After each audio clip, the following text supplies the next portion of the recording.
Address 47. Waiting for the Lord's return.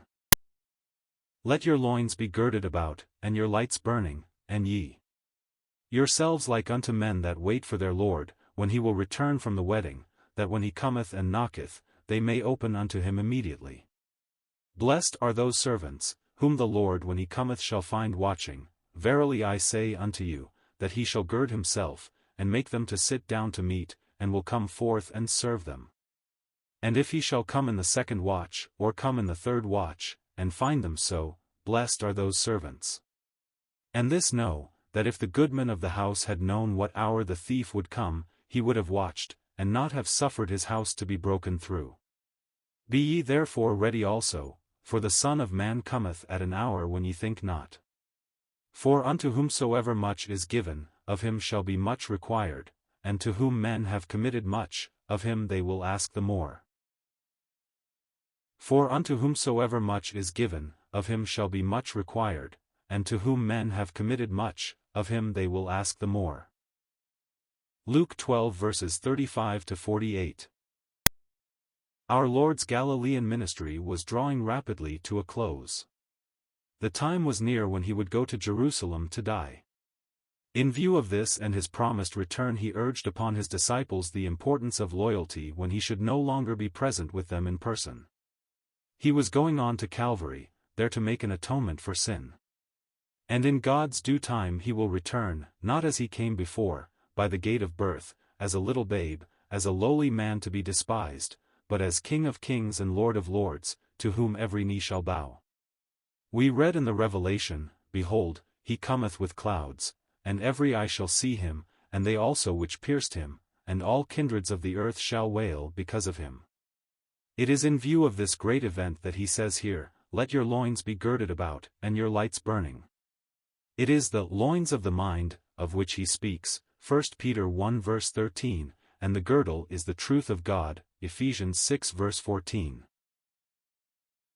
In other words, as the flowing garments of the Oriental are held in place by the girdle, so every thought is to be brought into captivity to the obedience of Christ. 2 Corinthians 10 verse 5. The light of testimony is to be kept shining during the time of our Lord's personal absence. The language is highly figurative.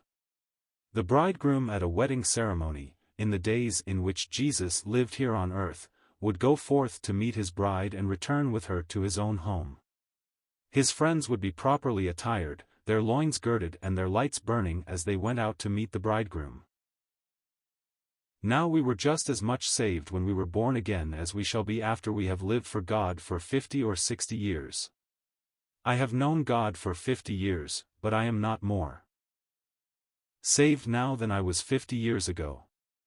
These years have been wonderful and glad years of service for my Savior, but as far as my own personal salvation is concerned, I was saved the moment I trusted Christ. I was left here to witness for him, and you are left here to witness for him, and so our lamps are to be kept burning. It is possible to become so taken up with the theory of the second coming that we lose sight of the one who is coming. We ought to be occupied with Christ himself. We do not know when he will come, neither the day nor the hour. It might be today, it may be longer than many of us think, but we are to be always like unto men that wait for their Lord. Just as the friends of the Eastern bridegroom waited eagerly for him to bring his bride back to his home where they could rejoice together, so we are to maintain an attitude of expectancy while we wait for the return of our Savior. Blessed are those servants whom the Lord when he cometh shall find watching. There is nothing that has such a sanctifying influence on the soul as watching for the Lord's return. We are called to serve in faithfulness now.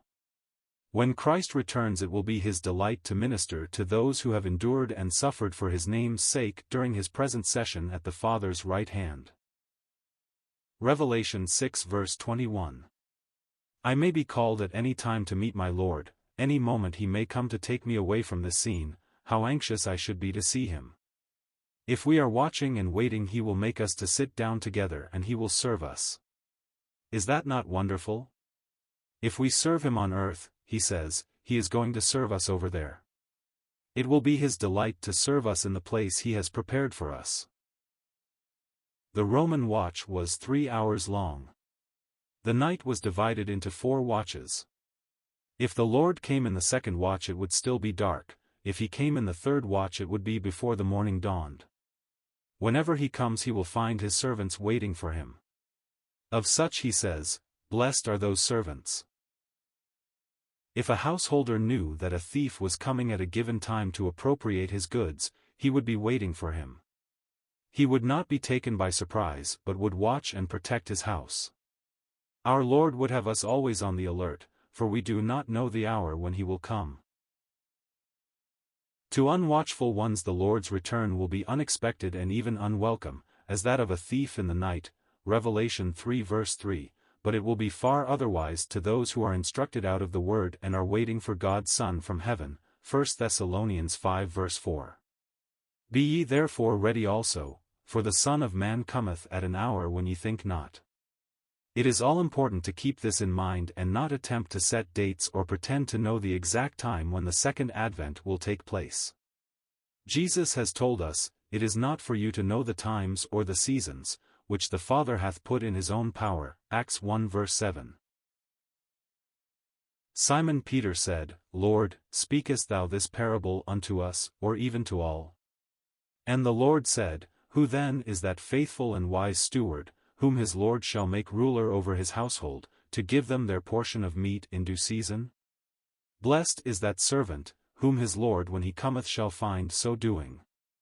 Peter inquired as to whether the illustration was used for themselves alone or for all Christ's disciples. The answer shows it was intended for all professed believers to the end of the dispensation. Then the Lord promised that when he comes back he will reward each faithful servant. The true servant of Christ recognizes that whatever truth he has received is a stewardship committed to him to be administered for the good of others, and for which he must some day give account, 1 Corinthians 4 verses 1 and 2.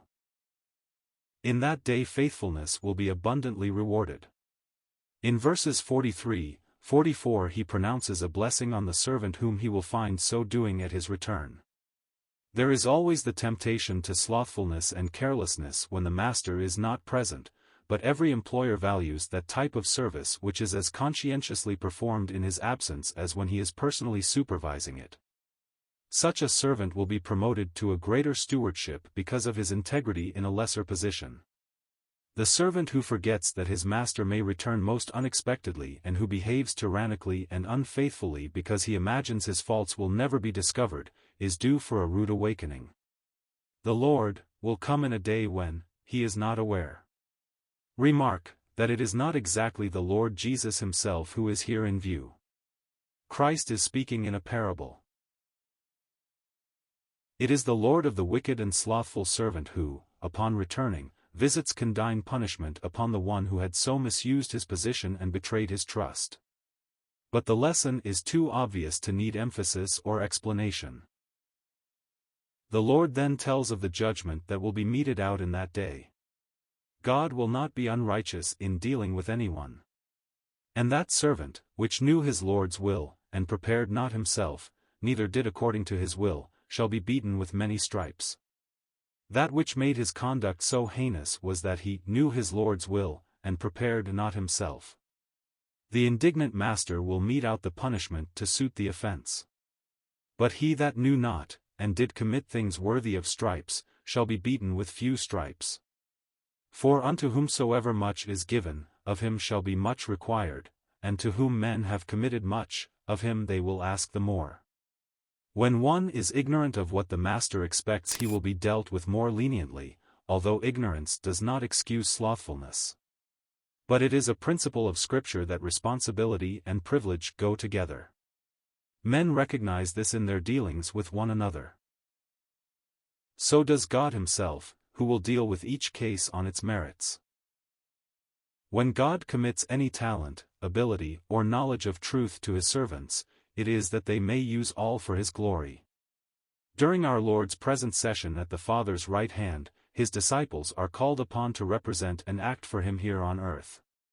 This involves our recognition of service as a sacred trust or stewardship committed to us by Christ Jesus, to be administered for his glory and the blessing of a needy world, and to be rewarded at his personal return. To fail to act in accordance with the revealed will of God will cause us to suffer loss when we are called to give an account of our stewardship at the judgment seat of Christ, where all our works will be tested by the fire of God's holiness. 1 Corinthians 3 verses 13 to 15.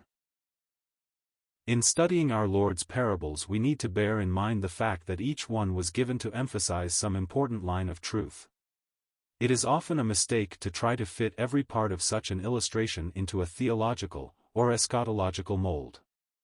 In the parable of the master and his servants, we must not confuse the earthly Lord with our divine Lord. The one is used only as an illustration in so far as his character and behavior may coincide with those of Christ. There are two aspects of Christ's second advent, though it was no part of our Lord's purpose in this particular discourse to distinguish between the rapture and the appearing, two stages of his coming again which are developed clearly in the epistles. It is the fact that he who was going away will return again that is emphasized, and the responsibility of his people is viewed in the light of this great fact. It is the will of God that all our lives should be lived in view of the near return of his Son from heaven. Are we, like the Thessalonians, serving and waiting with that glorious event as the lodestar of our souls? 1 Thessalonians 1 verses 9 and 10. Scripture insists on the imminency of Christ's second coming.